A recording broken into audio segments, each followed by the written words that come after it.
Do we have any public comments related to closed session items? No, we do not, President Kendall. All right, so then let's recess to the closed session. Very good. For closed session, and we have items to report out.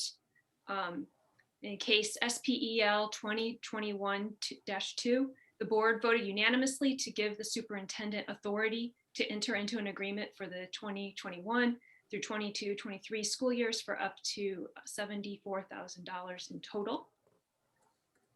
And on item PE 2021-5, no action is needed.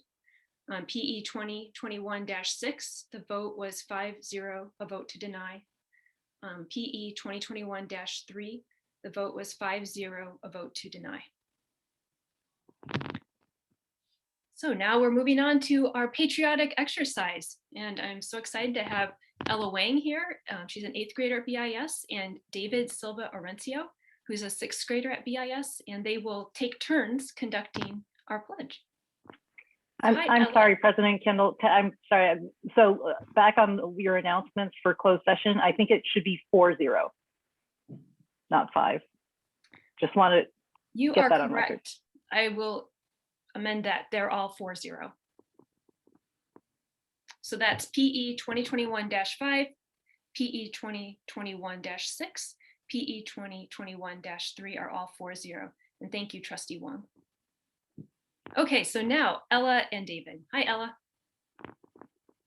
Are you able to unmute? Hi, everyone. Thank you for having me this evening. It is now my pleasure to lead you in the Pledge of Allegiance. I pledge allegiance to the flag of the United States of America and to the republic for which it stands, one nation, under God, indivisible, with liberty and justice for all. Thank you. Thank you. Hello, David. Hi, my name is David. I will be conducting the pledge in sign language.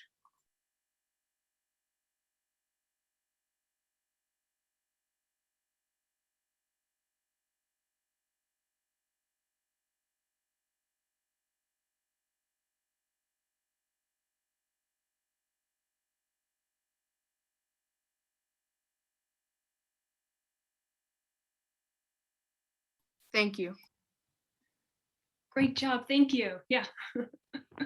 Thank you so much. Really appreciate it. All right. So we'll move on to our roll call. Trustee Wong. Here. Trustee Reed. Here. Trustee Sarpangal. Here. Trustee Mudd. Here. And I'm here, Trustee Kendall. Okay, do we have a motion to approve the agenda? I'll make a motion to approve the agenda. That was Trustee Reed. And do we have a second? Second. Okay, Trustee Sarpangal does a second. All in favor? Aye. Aye. Aye. All right. Now do we have a motion to approve the minutes from the February 23rd, 2021 meeting? I'll make a motion to approve the minutes from February 23rd, 2021. Okay, Trustee Reed made a motion. Do we have a second? I'll second. Trustee Mudd made the second. All in favor? Aye. Aye. Okay, great. So now we have a recognition. Who is going to lead this item? Is this Superintendent? Yep, sorry, I was on mute there. Trustees, this evening, we're actually having a special recognition of one of our students from BIS, a 7th grader, Ashlyn So, organized a Stand for Asians rally to help drive change and raise awareness about the recent attacks against elders in the Asian community.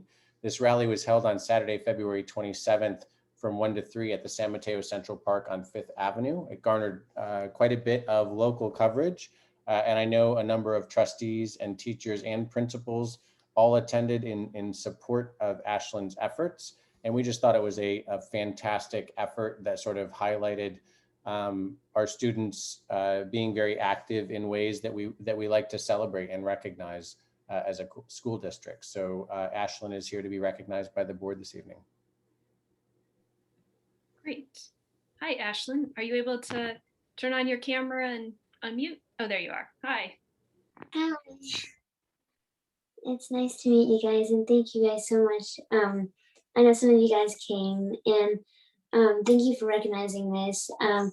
This is a matter that I think is very important and needs to be discussed and, to raise awareness about in our community.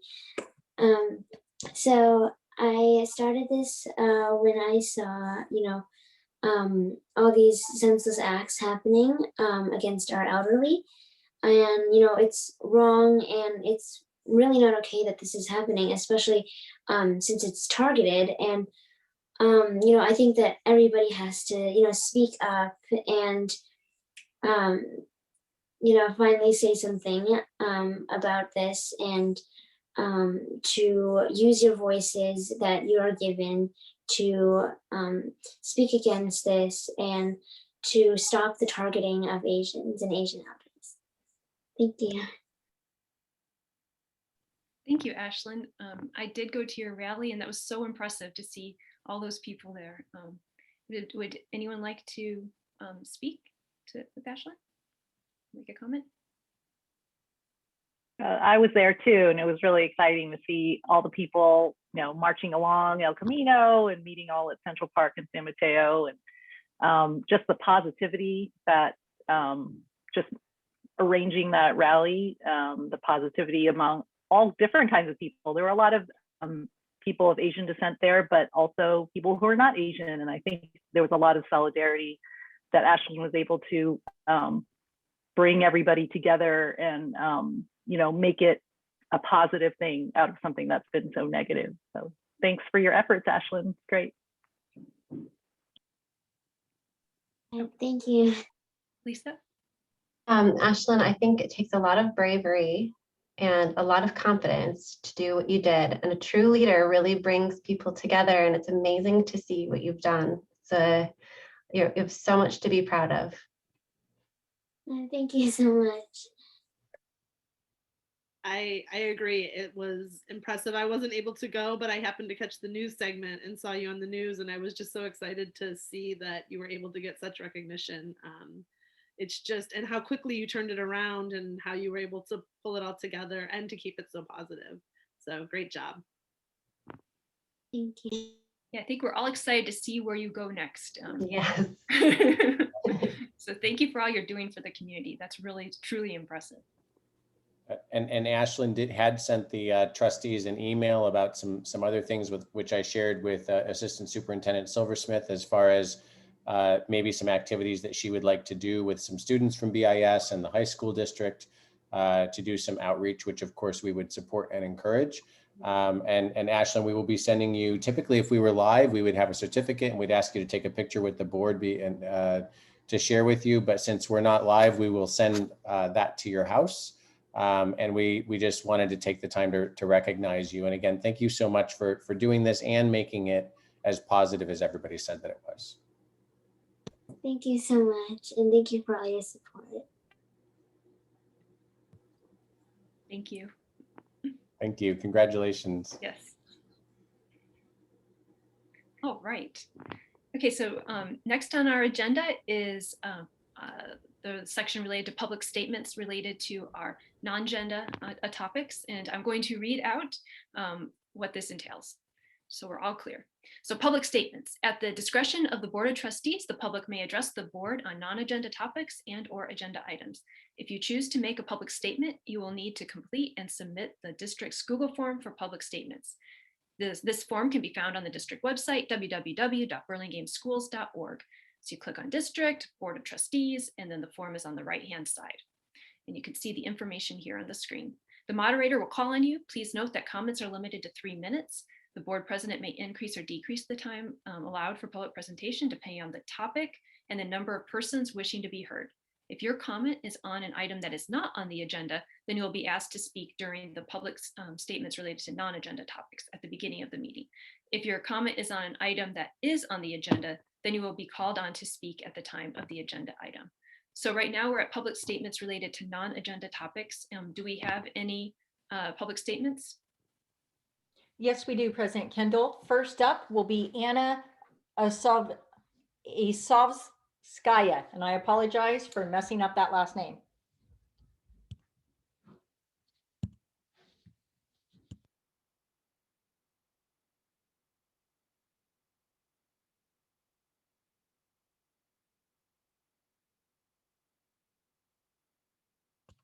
Give us one moment, President Kendall. We're locating her in the attendee list. All right.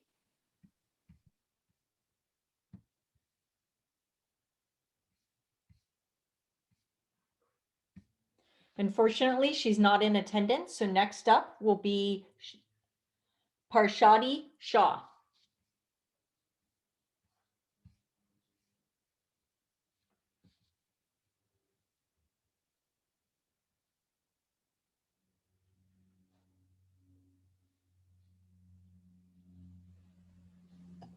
Can you hear me? Yep, we can hear you. Okay. Thank you for taking the time to listen to my question, and I would really appreciate if you could answer during the session or have some kind of feedback later. I have a two-part question. So this is related to the math committee. So last year during the board meeting at the math board meeting, it was decided to form a math committee, and the math committee would recommend a new program to use the following year. And this year is we were going to just continue using this one math for temporary purpose. Do you know when we would hear from the math committee about their recommendation? What is the outcome? What program are we going to implement and teach next year? I would love to hear some details around it, because I don't see an agenda, because this, I think last year around this time, we already had a math meeting. Second question was related with BIS. Last week, we heard from Principal Scott that BIS is not going to support algebra. What it means is the kids would have to enroll in the online program, learn outside the class, and if they have any problems, they would be actually supported with other means by the teachers at BIS. I am trying to really understand how does this follow the recommendations that the board made last year? Because what I understand is the board recommended that advanced math be for every child, not where any kid who has the ability to do it. Also, if it's taking time, understood, because of pandemic, lots of things are happening, then we should not actually separate it out and make it an online program. Continue what was there currently and have two tracks of regular track to an advanced track till we come back to be able to integrate the two together and actually have one track for everyone. This is causing a lot of confusion for lots of parents, and every parent I speak to is confused, like, why are we doing this? Why can't we be taught at school? Why is it that we have to do another online program? How do we make it simple for our kids and keep up with what the board decided last year, sorry. That's all. Thank you for taking time to listen to me. Thank you, Prashadi. Could I ask the district office to follow up with her? We've talked about these topics in other meetings. Yes, Assistant Superintendent Silversmith can give her all the presentations and information. Okay, great, thank you. Kirsten, do we have any other comments? No, we do not, President Kendall. Okay, thank you. All right, so the next item is public statements related to agenda items, and we'll address those at the pertinent times during the agenda. Our next item is the union statement. So the Burlingame Education Association speaker. That will be Teacher Tamara McCoy.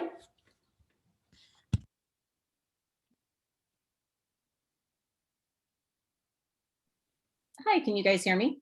We can. Are you able to turn on your camera? Yes, I can. You might be a little sad you asked that question. Oh no, it's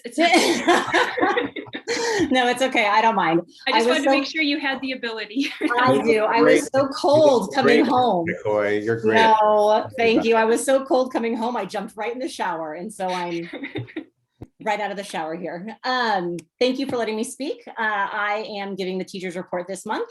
This is my 21st year working in the district, and I am currently teaching 5th grade at Hoover.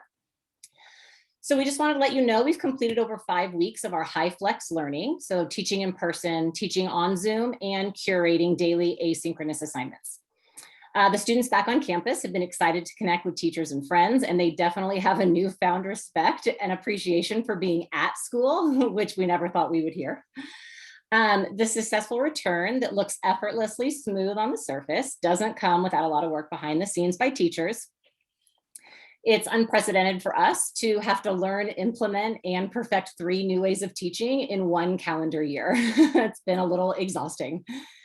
Although there were several challenges in the months of distance learning, we were able to reflect, evolve, and perfect our teaching practices, which allowed us to focus on our true mission of connecting with and reaching all learners, even though we were doing it distantly. Now that we've entered the new high flex teaching model, it's important that we focus our attention on student learning within this model rather than switching yet again to another format. This would allow us to give continued stability for students, families, and teachers while we focus on accelerating the student learning. Many people I know, educators and parents alike, were already thinking about the fall. So we're hopeful that efforts moving forward will focus on what that will look like with meaningful input from the teachers. For example, if distance learning is still available to families, we'd like to see the Distance Learning Academy option reinstated. Teaching students in person on Zoom isn't sustainable long-term, and it's not in the best interest of the students. And if we could have a dedicated Distance Learning Academy in addition to the in-person option, it would allow teachers to focus on the particular student needs unique to each of those models.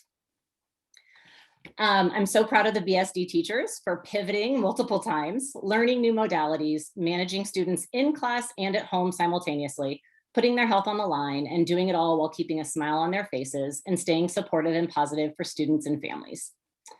Now that we're in a less restrictive tier, we invite all board members to join us on our campuses and see the high flex model in action. And that's it. Thank you. Thank you. All right, so our next statement is from a principal. Yes, and that is Principal Scott.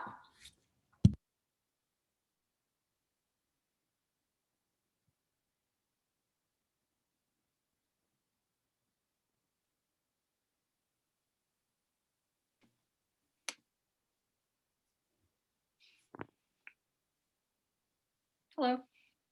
Hi, can you hear me? We can hear you, yep. Okay, sorry, I think I dropped out there.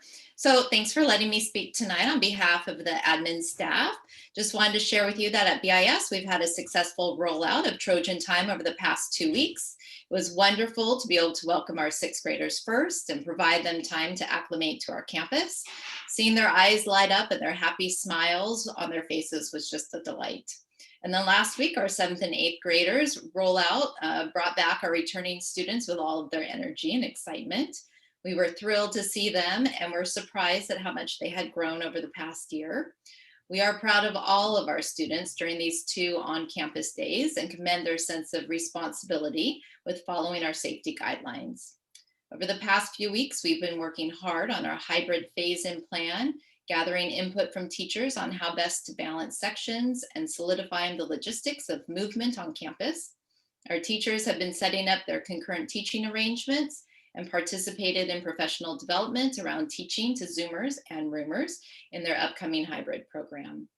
And then, surprised, but graduation is on the horizon. Our 8th graders will be here on campus on our last Thursday of the school year, where we will live stream the ceremony so friends and families from our communities and beyond can cheer on our outgoing 8th graders and move them forward to the next phase of their education, one that is hopefully free from all of the current COVID limitations. We do appreciate all of our teachers, parents, and community for helping us to move forward into this positive reopening phase. We could not have achieved this goal without each of you and your support. So thank you for entrusting your students to us, and we are so proud to be BIS. And just switching quickly to our elementary schools, the K-5 hybrid schedule has been a success. Having students present on campus has allowed sites to better gauge student progress. Upon initial review, our TK through 5 learners have made strong growth despite the pandemic. Also, the number of students returning to the elementary campuses is increasing each week, which reflects not only the school's successes, but also increasing comfort levels of students and families. In-person students are showing positive social, emotional, and academic growth. Distance learners continue to be engaged in class through their synchronous classroom time. All district teachers have worked with our Director of Innovation, Bruce Duncan, repeatedly to optimize their use of technology and to make sure to increase connection between distance learners and on-campus learners. So as site principals, we're grateful that students are back learning in person. Thank you. Thank you, Principal Scott. Thank you. Next up, we have a statement from our Assistant Superintendent, Marla Silversmith. Good evening and thank you. I will be quick. I just want to say what an honor it was to be up at BIS.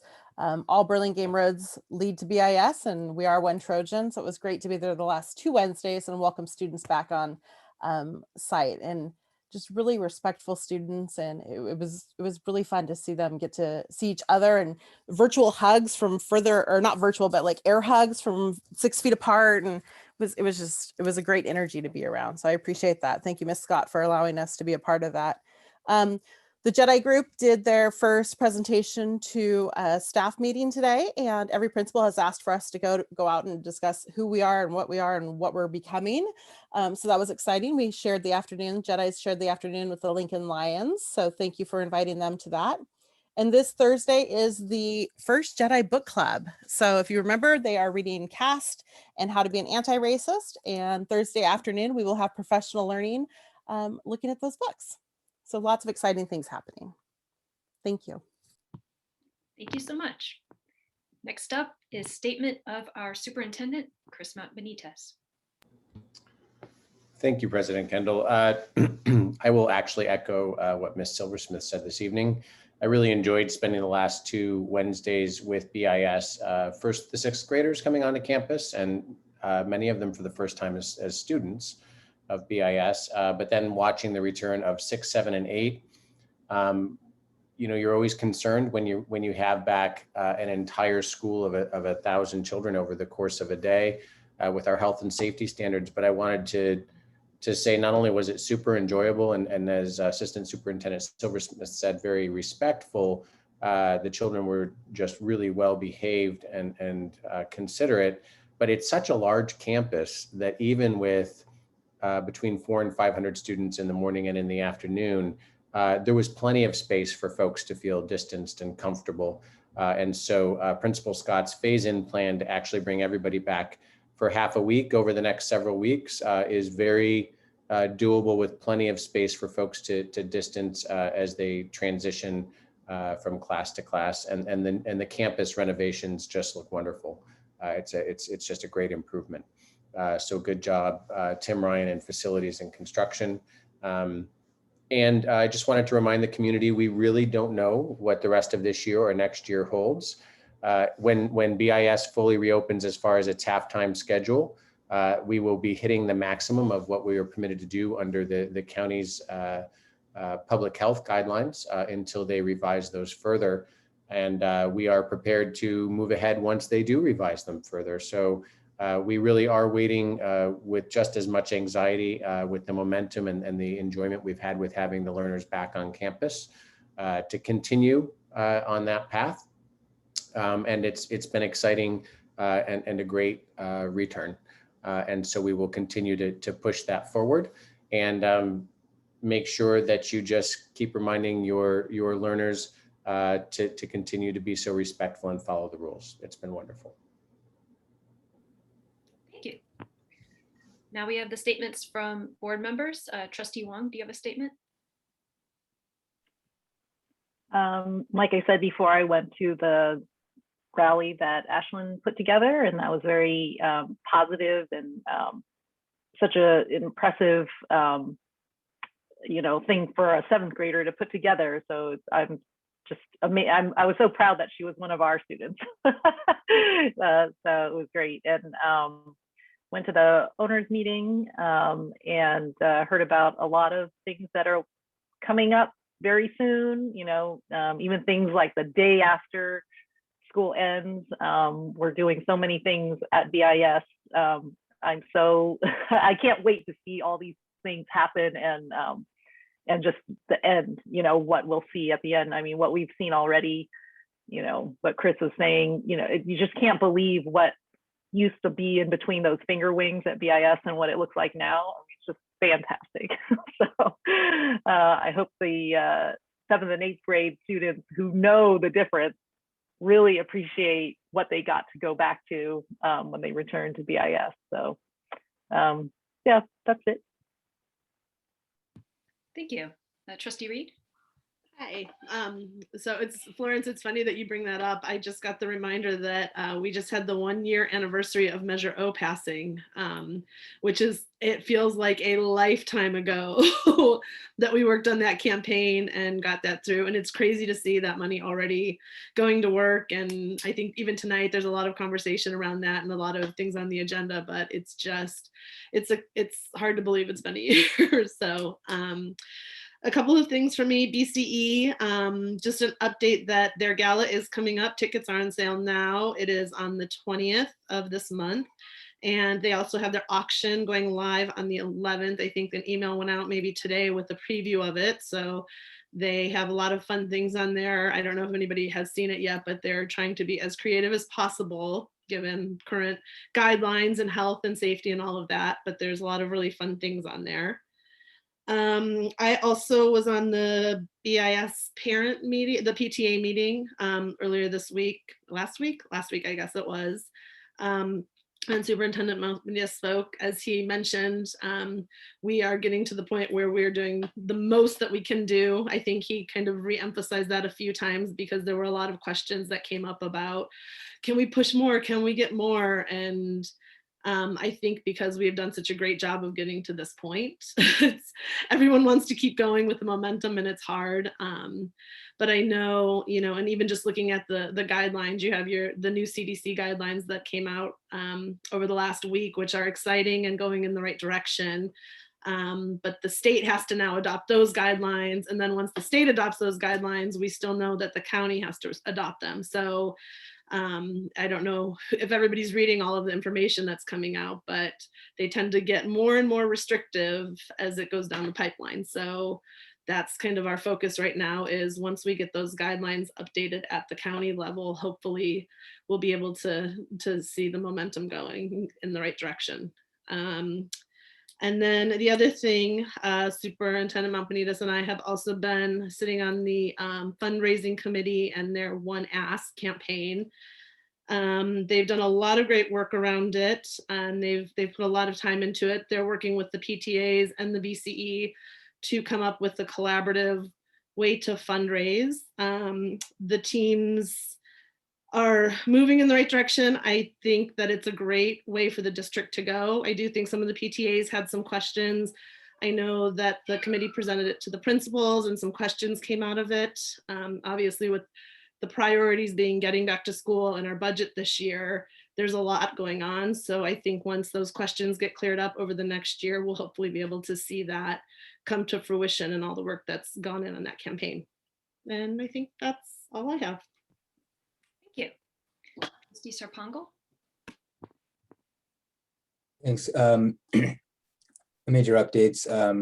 We had a bond oversight committee meeting last week. We had sort of a mini presentation, I think the week before that, me and Lisa. And I think Lisa and I have some governance seminars coming up. Otherwise, no material updates at this time. Thank you. Trustee Mudd. You're on mute. Are you stuck on mute? There we go. Okay. Sorry.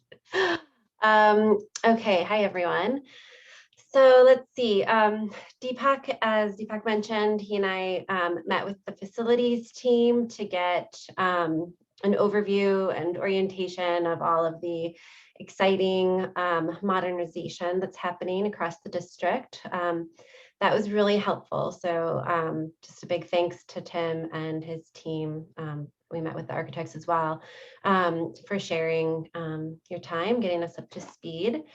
I also went with Florence to the owners meeting, which is again with the facilities team, and we got to see a lot of the work that they're doing. And as Florence mentioned, got to see the timeline of events, which was really neat to see how it's in progress and it's happening quickly. At the last meeting, at the last board meeting, when we were looking at adoptions, curriculum adoptions, I asked to be on the ELA and ELD team or committee. So I reached out to Marla and Bruce about where we stand on those, and Bruce was kind enough to connect with me over Zoom to fill me in on some of BSD's goals. And then he also invited me to come see some of the materials that the district is looking at, which span from, your basic basal reader to a couple reading programs that seem really engaging and seemingly do a great job giving the teachers a lot of great tools for differentiation, including one that seemed like it had some great segmenting for kids with learning differences.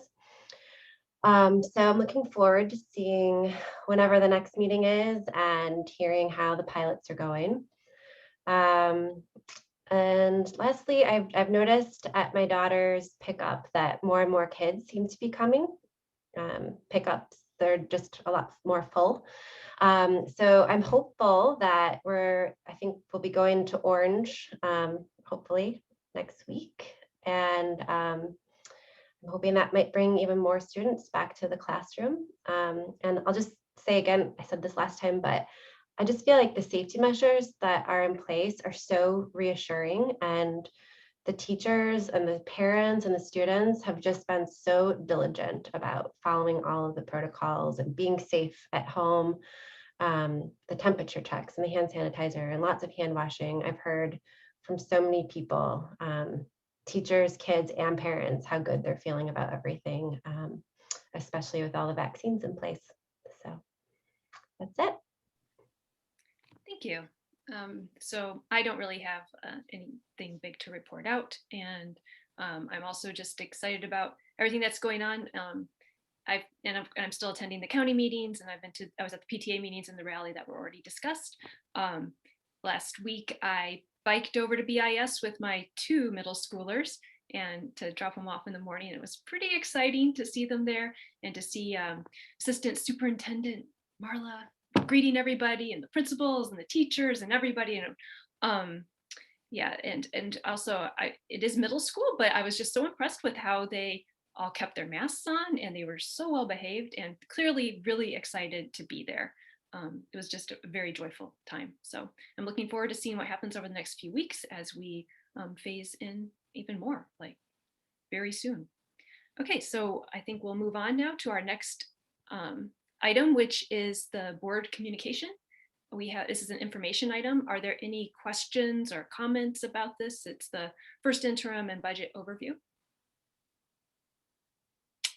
Not hearing any? Okay, let's move on. So item number 19 is the consent agenda. Do we have a motion to approve the consent agenda? I'll make a motion to approve the consent agenda. Do we have a second? I'll second. All in favor? Aye. Okay, great. Aye. So let's go to the next item, which is the item 20, the JEDI update. Here. It's a long consent agenda.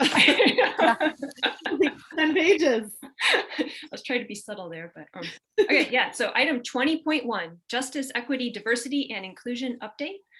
This is an information item, and we have Assistant Superintendent Marla Silversmith presenting. Great, thank you. All right. This evening, we are bringing forward, we had some questions from our Board of Trustees and also our community about our distance learning numbers. So tonight, the Justice, Equity, and Diversity and Inclusion Committee is bringing forward our students that are on distance learning. So currently, as of 3/1, I think it's important to know when we pull a number, that number is already old. Within minutes, it's changed. Somebody has either added to distance learning or come out of distance learning. So this number that we're reporting on are our confirmed cases, which mean that they are students that we have paper in hand, permission from parents saying that yes, they are choosing distance learning. So as of this date, 3/1, we had 492, and you're absolutely right, that number has been decreasing daily. The assistant to educational services and business has been removing names constantly, Gigi Gonzalez, as have our principals and our site secretaries. So they've done a great job on keeping up with data. It's a lot of work. So this is our breakdown currently as of 3/1 by school. We range from, at that date of confirmed students, we ranged anywhere from about 10% at one of at Lincoln up to about a third at some of our other schools. So, and again, that's an important number as a snapshot, and we continue to decrease them. I know, as a matter of fact, that some of these schools have gone down drastically in the last week, actually. This is by grade. So when we say 0, 0 is our preschool students. So they're students that are out of grade already. Oh no, I'm sorry. 0 is our K. That's actually a misnumber. 16 are TK. 0, grade 0 in Power School is K. So that would be 65. And then it goes up, and you see it goes down as our students get older. Race and ethnicity, this was a question that actually Trustee Sarpingal sent to us with regards to our breakdown of students that are in distance learning currently. And what you will notice is a huge discrepancy between our Asian students. It's a higher rate of students that are staying in distance learning compared to our, for instance, our white students. And the next slide breaks it a little bit more. This was at the request of President Kendall. We have taken our overall demographic, which you will see on the left of our percentages, and then broken it down by our distance learning. So currently, for instance, our Asian population is 26.7%, this blue on the left. However, it's 42.5% of our students that are choosing to stay home right now during distance learning. So I'm going to leave this slide up for a couple minutes. This was a slide that was added so that people can take a moment to look at it. Our white population, general population, is 40.8, and it's 26.4% of our students that are in distance learning. Our next one is our pink, which is 15.6. American Indian, Alaskan Native, and it's 11.8. I'm sorry, Hispanic. That's Hispanic, 15.6 and 11.8. Our green is our Filipino. Yellow is missing. And remember, when we do an ethnicity poll, it's important to remember that this is what people are self-reporting. So a person can self-report one ethnicity, but they can also decline to report. So that's why that is there. And then multiple. So if it's 2 or more, they can mark as multiple. We are working with our principals to let you know, and we've built a dashboard. Diego Zarate has built a dashboard where they can click on their component like a grade level and pull it out by grade level. And we'll be working with them at PILT this Thursday on looking at how we can do some outreach around bringing students back, including some student groups, including our Asian group. And they are also working within the grade level spans to make sure that the younger students, which we're seeing at a higher rate, are getting the support that they need. And then we're seeing parents say, oh, we saw on Instagram, you know, there's safe distancing, or we drove by and we saw it. So they're bringing them back at a higher rate right now. This is our breakdown of English learners. 427 of them are not English learners, which means that they are English only speaking. 65% or 65 of them are English learners. Special ed, 36 of them are in special education. What that means is that Dr. Spencer and her team and all of our specialists are providing services to them synchronously via virtual appointments. Title I, 52 of our students that are in distance learning are receiving Title I supports, which can entail extra tutoring or supports during the school day. Also, they are free and reduced lunch students, so we're supporting them still. And that completes this data pool. because our numbers are moving constantly, we will continue to update you on those numbers. And we're seeing BIS numbers actually go down right now with everybody coming back too. Thank you. Do we have questions? So you're reaching out to different families that are staying in distance learning to sort of identify what it is that's keeping them home and how we can make them feel more comfortable returning, or Right. just more assessing. No, so what we're going to do is we're going to start working out with reaching out to certain groups. So we've reached out to, like, through the Latino Family Network, we're working with Hispanic families. Through families of African American students, we will be reaching out to them. But if you see, those numbers are very small, and we don't have necessarily an Asian group to support. One of the things that we're looking at is when we say Asian, that's such a global general term. So we're going between two different data systems to extract what the actual race and ethnicity is. So, and then we'll do some targeted research. We have some people in our community that have stepped up and said, we'd love to help support this, and how can we support that? So that's what we'll be doing district-wide. That's great. Are there other comments or questions? So it looks like just doing the back envelope math, we're under 15% at this point, right? Across the district, is that under 15% that are still in district distance learning? That is correct. And these are confirmed as of that date number. So that does change, but yes. So do you track, because I know there's cases where people maybe self-quarantine because they're traveling, and so they just do a week at home or a couple of days or whatever while they're waiting for a test result. Is there something that they're doing in order to, like, is it causing the system to go up and down, or do you not monitor those kinds of things? Those are monitored more at a site level. What we have is SB 98 during the summer came out and said, if you want to do distance learning, you have to have a form and you have to offer it. So what this is actually us tracking at a district level students that have chosen distance learning for the year. There's a signed paper that the parent has to fill out. They can, of course, revoke it at any time and come back. That has been our offer to all families, but this isn't necessarily in and out numbers based on quarantine. Got it. And are there places where people could still have those on file but go back, or is there a safeguard to make sure that that gets pulled if they come back? You know what I mean? Like, because I know some kids could say, I've decided to go back because it looks safe. Are they then contacting the district to pull that form, or are they just showing up at school? Because I know I've seen some emails from principals saying, you have to let us know if you're coming back.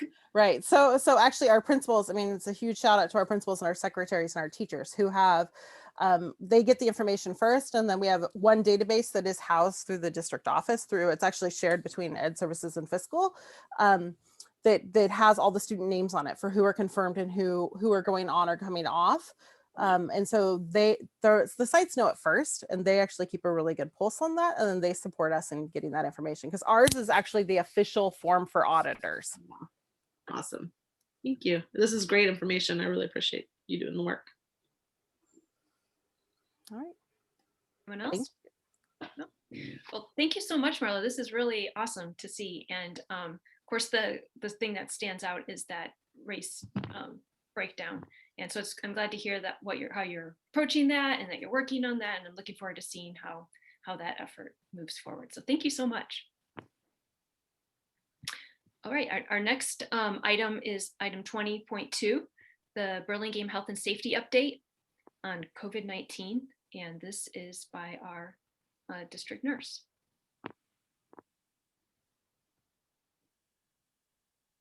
Hello, Michelle. Hi, good evening, President Kendall. How are you? All right, how are you? Great. And then also joining us is our district LVN, Jamie. Is she on yet? See her. While we're waiting, I'm just going to start sharing my screen. Here she is. Perfect. Hi, everyone. I'm Jamie Diosamito. I'm the LVN for the district. Hi. All right, so good evening again, Board of Trustees and our Burlingame School District community. I am Michelle Batang. I am the district nurse for our school district. And Jamie Diosamito, the LVN again. So we're just going to give a brief Burlingame Health and Safety update regarding COVID-19 on our school campuses. Currently, our school district offers employee testing. We do this through curative testing, and it's offered to Burlingame School District employees, our Board of Trustees, Chartwells and Champions employees, and as well as our architects for the district. All employees are required to test weekly, and they do so every Tuesday at their individual school sites. And they also have the option to, of course,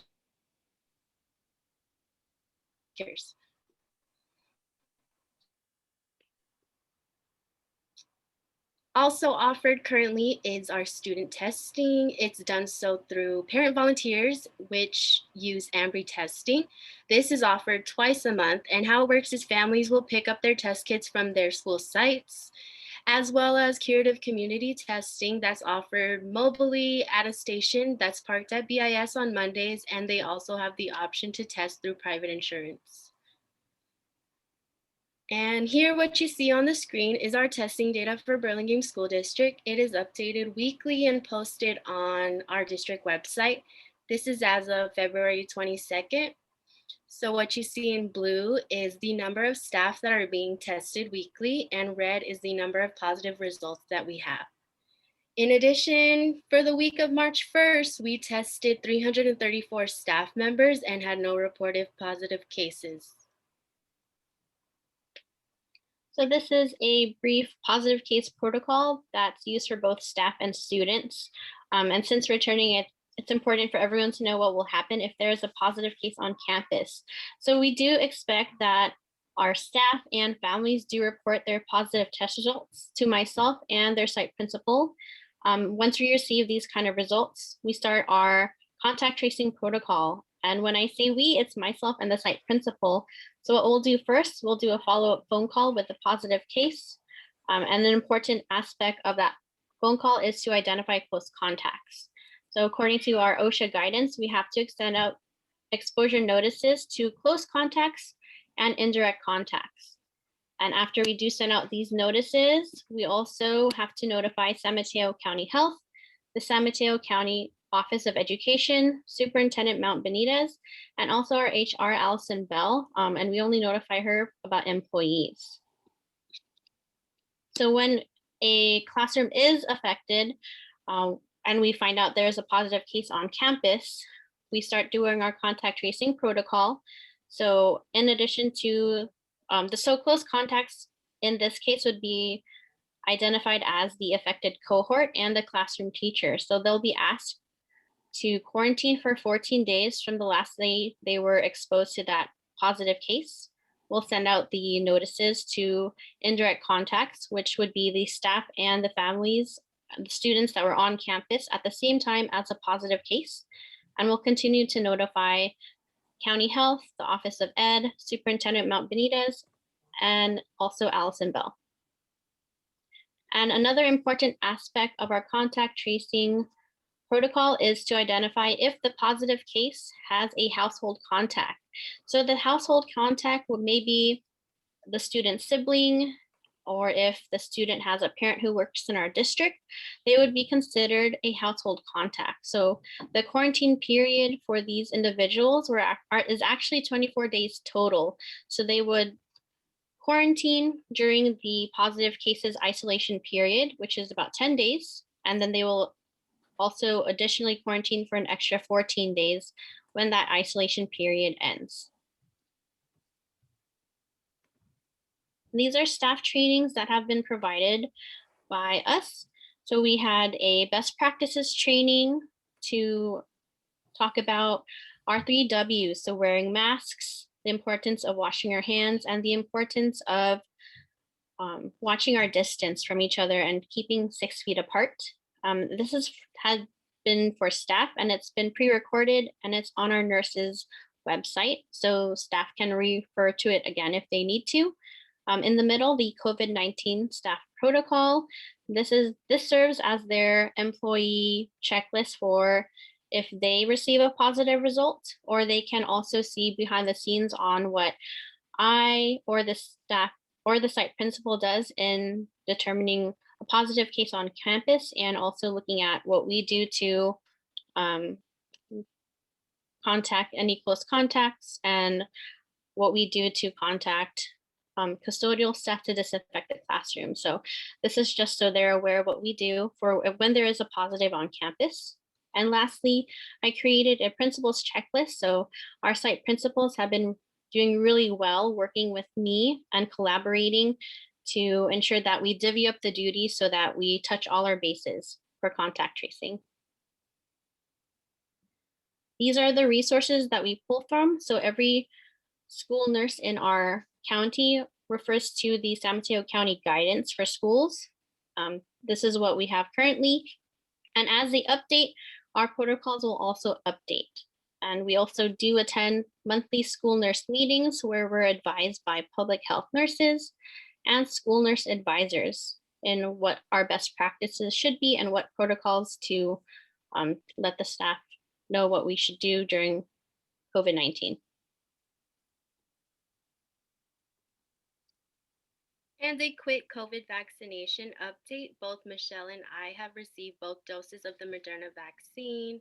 And an update on Tier 1B. Individuals that are working in education, they can now register for their vaccine appointments as of February 22nd, 2021. Also, most employees of Burlingame School District have received their first dose, and some have even received their second as well.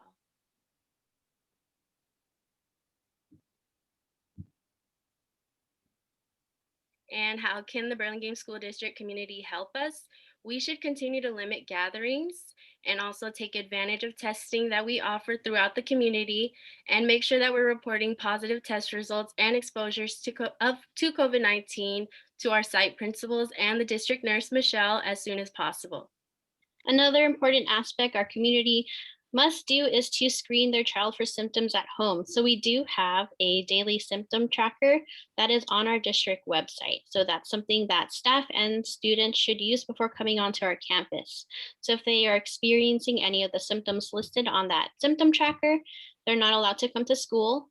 Their ticket back into school is to contact their healthcare provider to provide an alternative diagnosis and to also send us a note from that healthcare provider, or they may also schedule a COVID-19 test for the student and also send us the results to that test. So if they are able to do either of those two items, they can come back to school earlier. If not, we have to presume that they're positive and they'll be asked to stay out of campus for a little longer.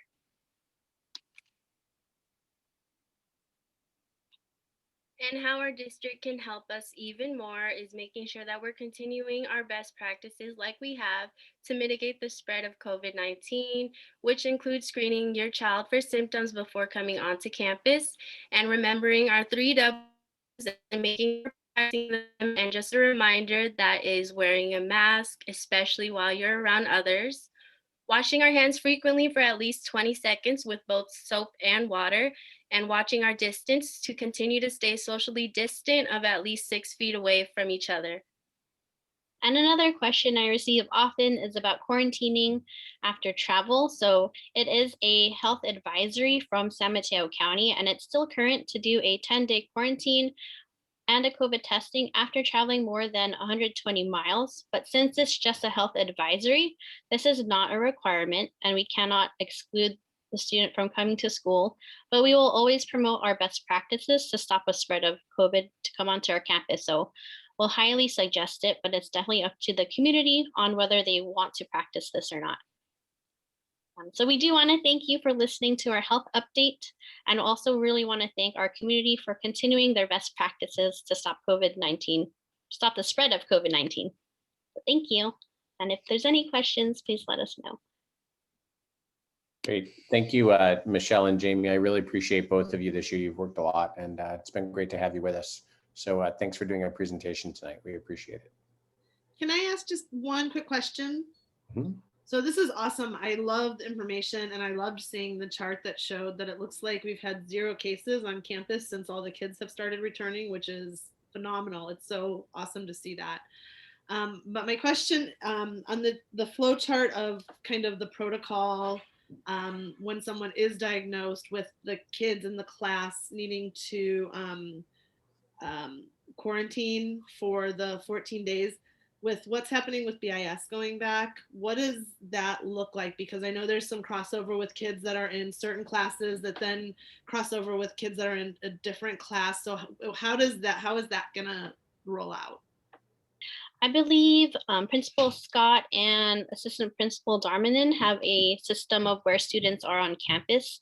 So from that system, we can identify who would be considered close contacts and what classrooms we would have to quarantine should there be a positive on campus. So that's dealt with at the site level, and they always really incorporate me into it. So I definitely help them kind of figure out who would be a close contact. Thanks. You're welcome. Questions? No? Okay, well, thank you so much for this presentation and for all the hard work you're doing for our kids and staff. So thank you very much. Our next item is 21.1, the Bond Oversight Committee Annual Report for 2019 to 2020. And do we have Howard to come and talk? Oh, we have Tim.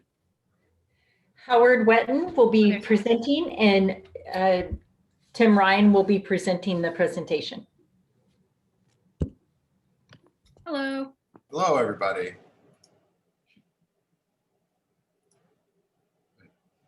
Hang on, I'm just adjusting my window. Hang on 1 second. Okay. Howard. Everybody can hear me okay? We can hear you. Yeah. Great. Well, it's a pleasure to be back. I presented the report last year. My name's Howard Wetton. I'm the current chair of the Measure M and Measure O Bond Oversight Committees. Tonight's report is going to be on Measure M because the period is 2019 and 2020.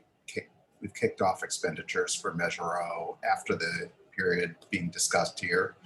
I don't know how many people are in the audience. I think it is always useful if there are people in the audience for the people in the public to know what the Bond Oversight Committee is.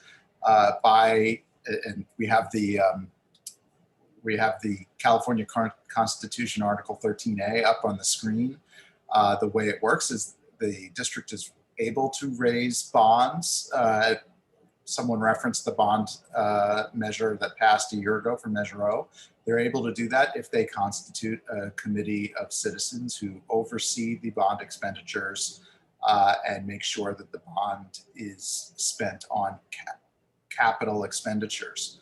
I can see in the presentation that what you see here is the list of the current members of the committee, which is myself, currently serving as chair, Karen Kearney, who's serving as vice chair, former board member Michael Barber, Lincoln parent Doug Brown, current BIS parent, former Hoover parent Mike Jarrett, Lincoln parent Prentice Ng, and Lincoln parent Darwin Rodriguez. I think this is probably also a good time, if there are any members of the public out there, to put in a plug for people who want to join. We are always trying to turn over our membership and get new blood in, and we are eager to see that now. We need representation for certain different aspects of the public, so we always could use a small business owner. We could always use someone who's a senior citizen who's over 55 and has a membership with AARP. And as you might have gotten a sense, there are a lot of Lincoln parents on here, so we could always use parents who are not Lincoln parents, since Lincoln at the moment, myself included, are a bit overrepresented. Let me get to our activities this year, which is the purpose of the report. We reviewed the Measure M expenditures in 2019 and 2020. The report goes into some detail on the minutes and agenda for each of the meetings. At a high level, I'll say that a few of the projects that were really significant and garnered our attention were the renovation of the multipurpose rooms across the elementary schools, issues with underground spring water that was causing perennial flooding at Roosevelt, and then finally the BIS classroom modernization. And we did have an opportunity to tour.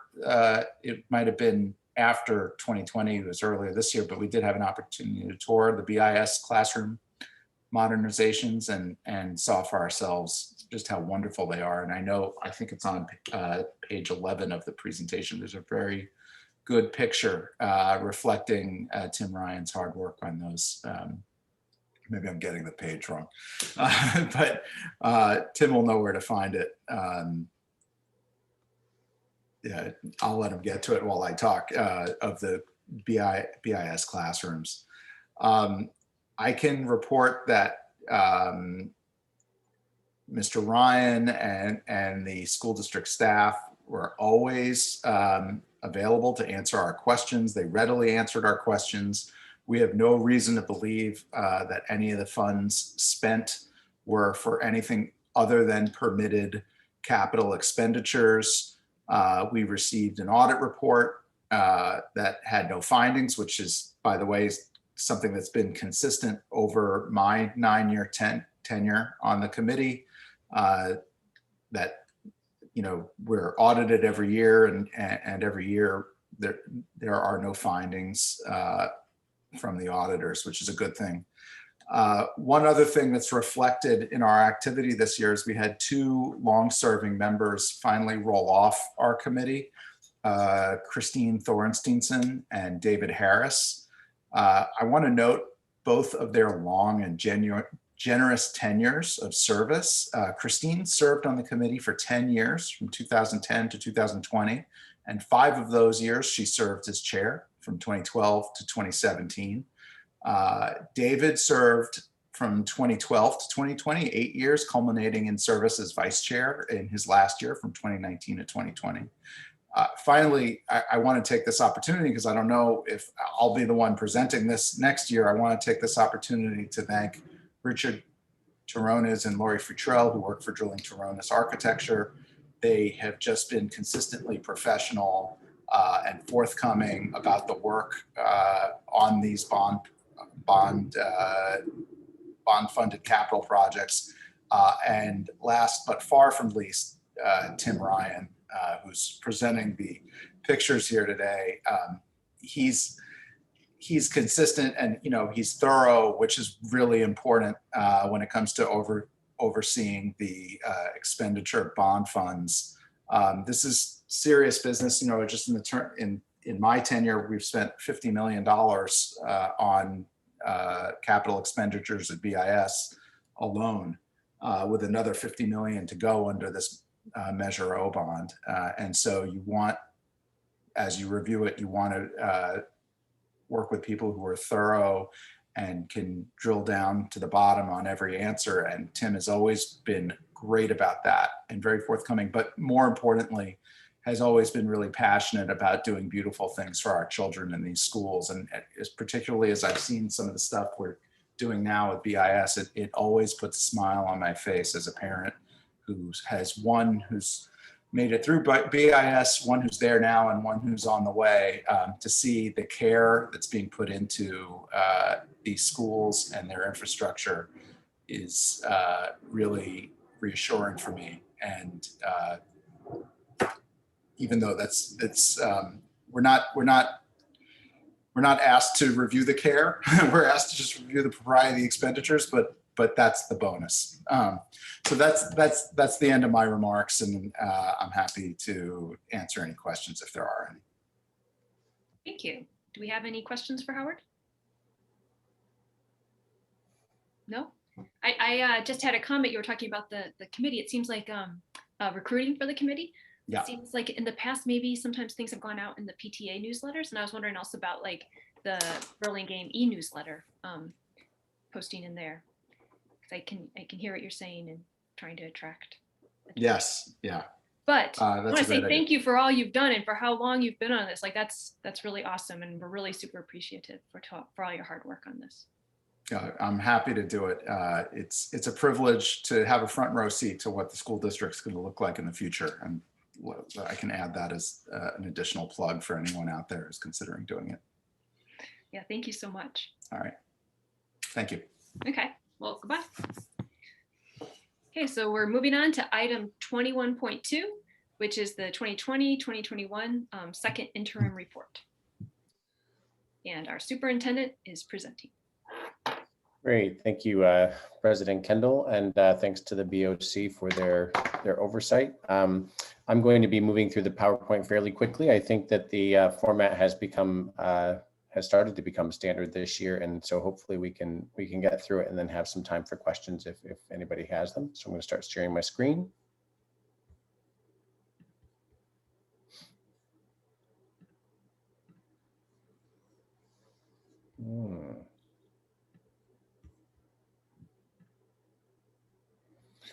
So tonight we have the second interim report. It's the second to last prior to fiscal close. So of course our fiscal close is the end of June.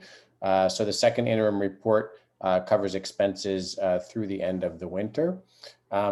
And essentially each of our interim report highlights any changes since the last report, the financial report that we're required to do. So it's always budget adoption, 45-day revise, first interim, second interim, and then fiscal close over the course of a year. And so we always update any new revenues we have, as well as any new expenditures. And we always present you, as required by law, our multi-year projection, which determines our ability to meet our obligations, our financial obligations, our expenses for the current and 2 additional years. Certification of budgets, it's been an issue this year we've discussed, and budgets are either positively certified, qualified, or negatively certified. And the district has moved from a qualified certification this year to a positive certification. So we are currently in good standing for the rest of this year and the next 2 years. The same slide about enrollment and what's happening with our enrollment numbers. We have updated enrollment a little bit to accommodate the permits being pulled with the city for new dwellings, including multifamily units. So those are now incorporated as well. And significant changes from the first interim. Revenue, essentially various revenue sources have gone up a little over $100,000 in both local revenues, as well as some school improvement and some additional special education funds. Expenditures are supplies and contract services, largely due to continued demand for COVID supplies, have gone up this year. And our outdoor ed expenses, also due to COVID, have gone down because of the outdoor ed program not continuing in its regular format this year.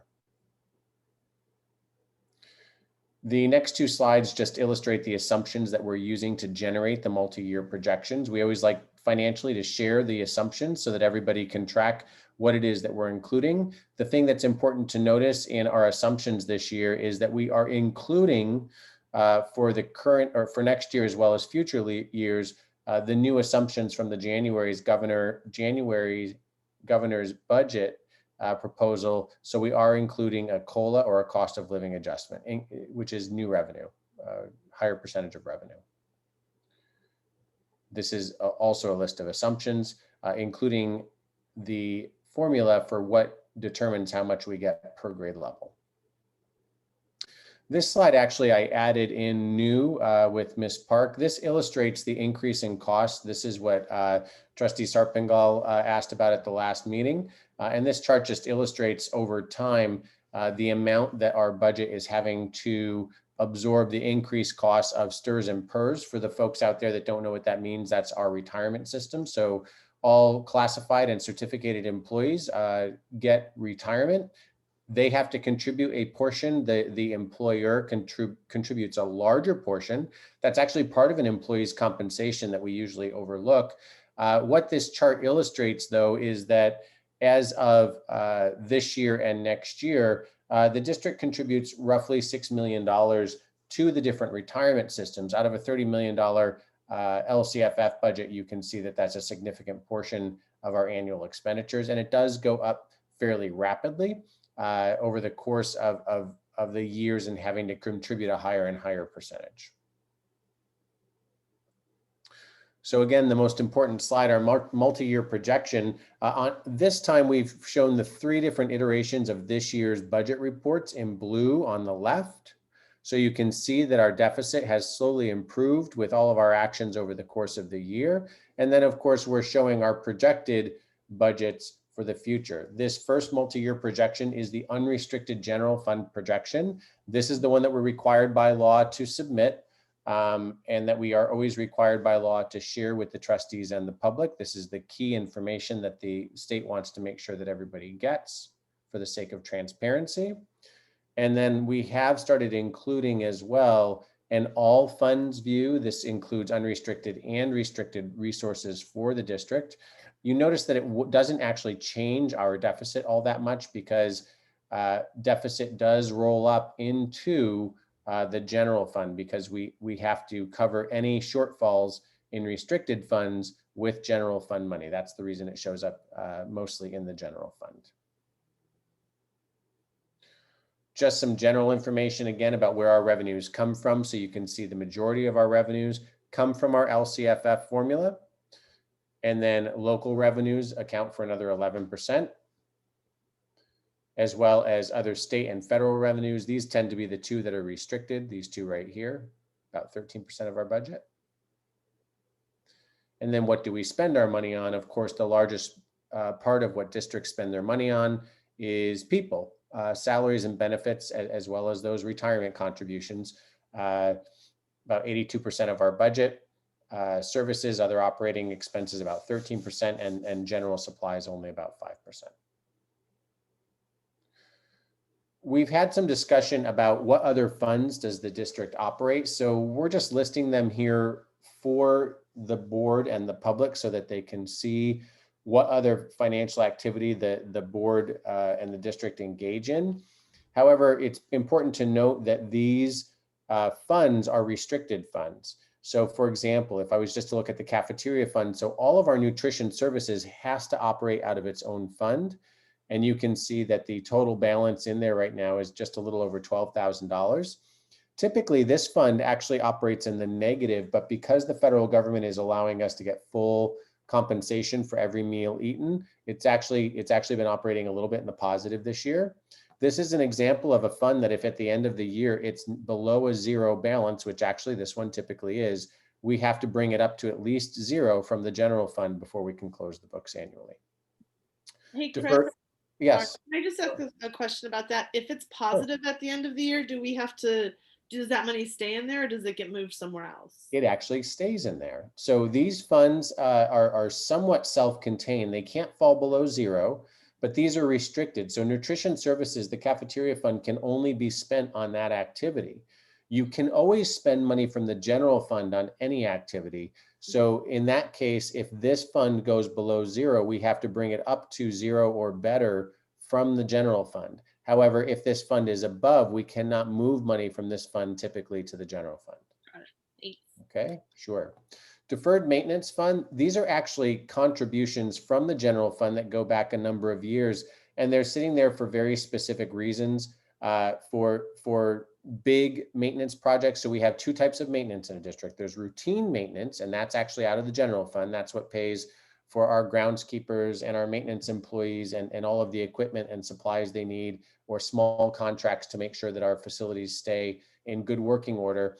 If there's any deferred maintenance, that is projects that are larger and can't be accommodated or budgeted for in a traditional budget year. And so these things are set aside to cover non-routine maintenance or periodic maintenance. So for example, large painting projects or replacing of floor coverings such as the linoleum tiles. So a large enough expense that it's not covered by routine maintenance, which would be like cleaning and making sure that a broken toilet is fixed. These are deferred maintenance items.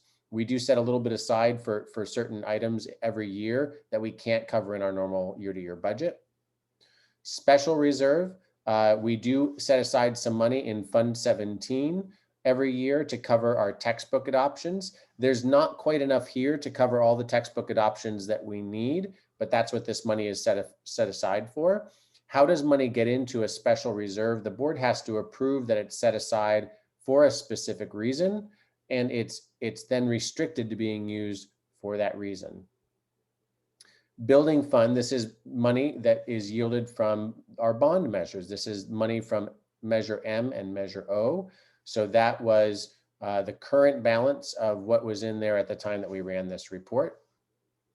Capital Facilities Fund, Fund 25. This is actually one that comes in through our local fees that are levied on permits. So any permits pulled, there's a small amount that is given to the school, and the school district in our case gets paid directly by anybody pulling that permit before the city goes and approves it. And that money accumulates in here and can be used for any deferred classroom maintenance. So if there's a system in a classroom that breaks down, we have a little bit of money to be able to address that system. It's not the same as bond money, which is for new systems or a renovation. It's something that's a bit more unforeseen. And so every district gets these developer fees through pulled permits, and they set it aside to be working on schools or classrooms that have a specific need, typically unforeseen. Fund 35 is actually an unusual one. This is a county fund. This is money that we've gotten back through Prop 51. In other words, this is grant money from the state. This is the matching money that the state gives us once we do projects. So the current balance of here of $11.4 million is money that we've received this year from the BIS and the Hoover projects. So these are matching funds that are coming back from the state. Now, you might say, well, wait a second, we haven't done a big project at Hoover for a couple of years. Why is the money here now? Because the state can take between 2 and 6 years to actually get you that money. And so we did receive some of the money this year for those 2 projects. So this money will actually be showing up at the next report up here in Fund 21, because this is a county fund, so we can't leave it there. We have to put it back into our bond funds. Fund 40, we do set a little bit of money aside for very large projects that are costly, such as the replacement of our artificial turf fields. So we put a little bit of money in there every year. And Fund 73, a foundation trust fund, the Bob Osberg Scholarship. There's a $500 scholarship for 2 students per year from BIS for college. And so this money is held there specifically to pay out that foundation trust or that scholarship. There is a slide. Can I ask something about that slide? Of course. So for Fund 40, where we know it's really just going to sit there, it's supposed to really be for every 10 years. We have enough money to replace our turf. That was why it was started. If you know it's just going to sit there for 10 years, are we allowed to move that into something that's sort of like a conservative investment? Like let's just say like a CD, where it would get a few more dollars because you know it's just sitting there for 10 years. Are we allowed to do that? We actually do. So all of these funds, including funds, for example, these big numbers like the stuff from our building fund or the county school facilities fund, which will go into Fund 21. We actually, most school districts yield a very small amount of short-term borrowing interest called LAIF interest, and it usually ranges between 1% and 2%. In our county, we actually in San Mateo County, because the districts in our county tend to have cumulatively between our 24 districts quite a bit of money held by the county in these restricted accounts, we actually have our own investment vehicle, which instead of between 1% and 2% yields between 2% and 4%. And so we do earn short-term money on all of the money held in our reserves. And that is actually one of the revenue lines that is local revenue outside. So in that local revenue number, you're actually seeing interest that we're earning on money that's sitting with the county. Now, it's really interesting, though. I think that was Trustee Wong that was speaking. So it depends upon where it earns interest, where it goes. So typically, if it's in the building fund, for example, any interest earned here in these 2 big numbers actually has to stay in that fund because it is interest earned by the bonds. So it's just additional revenue to do more construction over the course of the bond. In these other categories, we let the interest accrue in that category so that we don't have to take as much out of the general fund each year to add to it, so that we still want enough there to do like the artificial field turf, but it starts earning interest so we don't have to contribute quite as much each year. Thank you. That's really informative. Can I ask one other question about that slide? Sorry, this is a super interesting slide. So for example, Fund 17 with the textbook adoption, obviously we're going through new curriculum across pretty much every subject over the next 2 Everything. years. Yep. So Everything. that will obviously be drained in order to accommodate that.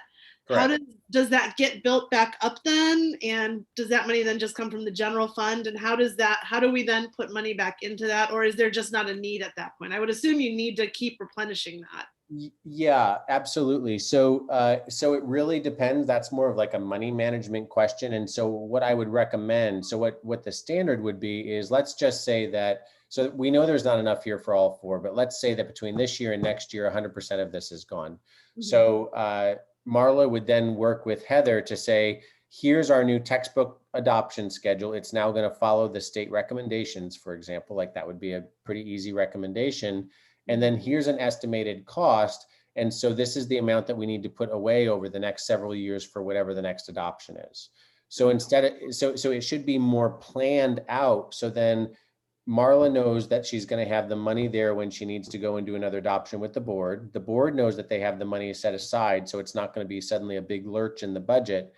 And Heather can then budget it in fiscal services so that everybody's matched up, so that it's all the systems are reflecting the amount of money needed. But you're absolutely right. So once this is spent, we should also have a textbook adoption schedule, which is matched with an amount of money that would need to be put aside every year so that we have enough money to get those textbooks. Got it. Or to get those materials. We call it textbook adoption. It's not really textbooks always the same way that we think of them anymore. It could be electronic or books for reading or classroom libraries or whatever, but that's the idea. Got it. Thank you. Sure. Yeah, I put this together because I get a lot of questions, or what are all these other funds? So there's actually a lot of other funds that are possible in a school district, but these are the ones that we use in Burlingame. The majority of activity, remember, happens in Fund 1, but these are all of our other funds. So this is just a reminder of what is the budget process timeline. This was a slide that Ms. Park found in some of her classes, put together by one of our colleagues. And so it's just a nice illustration of all the different steps that a district goes through for every budget cycle. Good reminder. Any questions? I had one other question. I know there's a lot of talk about potential funding coming from the state with the COVID, was it the bill that just passed? Where will that money go directly into Fund 1? And is that replenishing money that we've already had to spend on PPE and things like that? Or is that mostly going to cover the summer programs, or kind of how does that fit into this puzzle? Yeah, there's actually 2 pots of money. Okay. So there's the federal government, the new legislation that they're passing goes to the state, and the state has already predicted that they're going to approve it because they're already spending it, which is the notice that we got about Senate Bill 86, right? That's going to supply us with that money coming from the federal government. $4 billion of that has been earmarked for schools to reopen and to specifically target augmentation for students. And another $2 billion from the governor's early announcement at the January budget announcement to get schools reopened. Now, the good news for our district is because we've worked so hard at getting everything open and filing and refiling plans, we will be eligible for all the funding that we are entitled to, because we've accomplished the objectives of reopening already, right? Go principals, go teachers, go student services, and ed services, right? So we are now eligible for the money.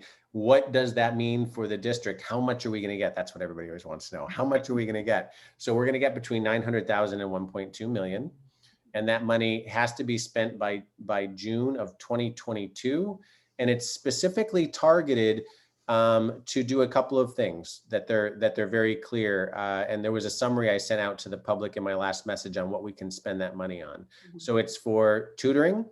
Mm-hmm. It's for enrichment activities addressed at accelerating learning and making sure that our students get back on track. And the big conversation in the state is they don't want to really hear, and in fact, we're not going to be allowed to use the money on remediation or reteaching. They don't want us to reteach. They want us to accelerate and enrich the learning That's going to be the way that we catch up, and they're going to really be working on teacher agency, meaning reminding the teachers of how much power they have to impact accelerating learning and differentiating learning for students, as well as expanding the summer program. So that's how we're able to expand this year's summer program and next year's summer program and make a large part of it, not just, we're offering far more than we typically do, but we're making it as free or low cost as possible.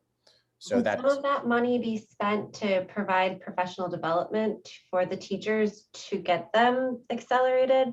Yes, we're learning actually going to be paths? we're actually going to be offering a summer academy for the first time for any teacher that would like to come. Of course, it can't be required because it's not during the regular school calendar.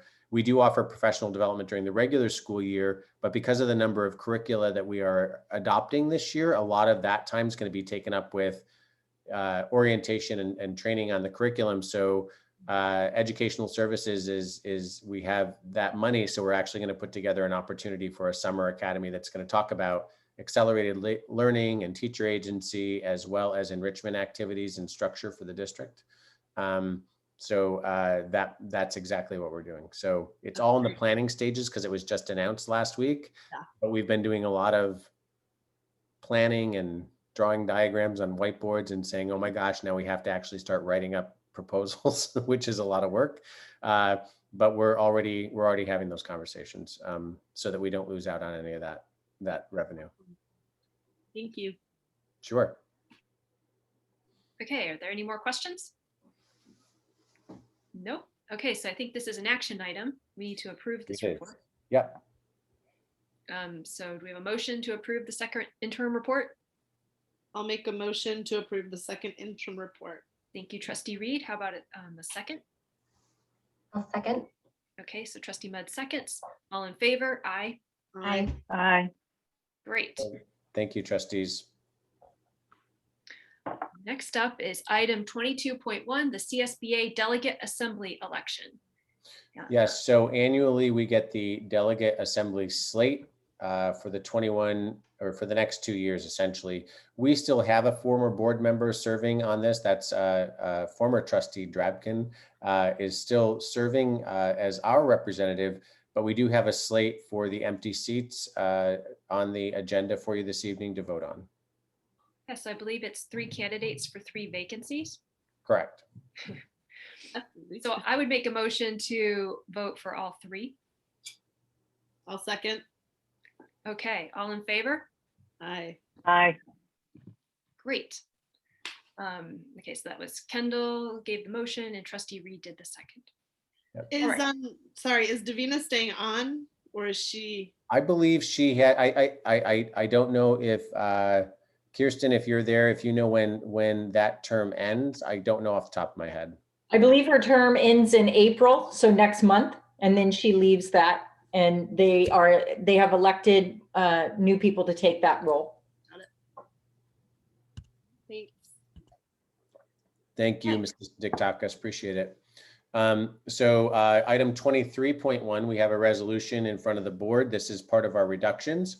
It's resolution number 2020-2021-14, classified reduction resolution.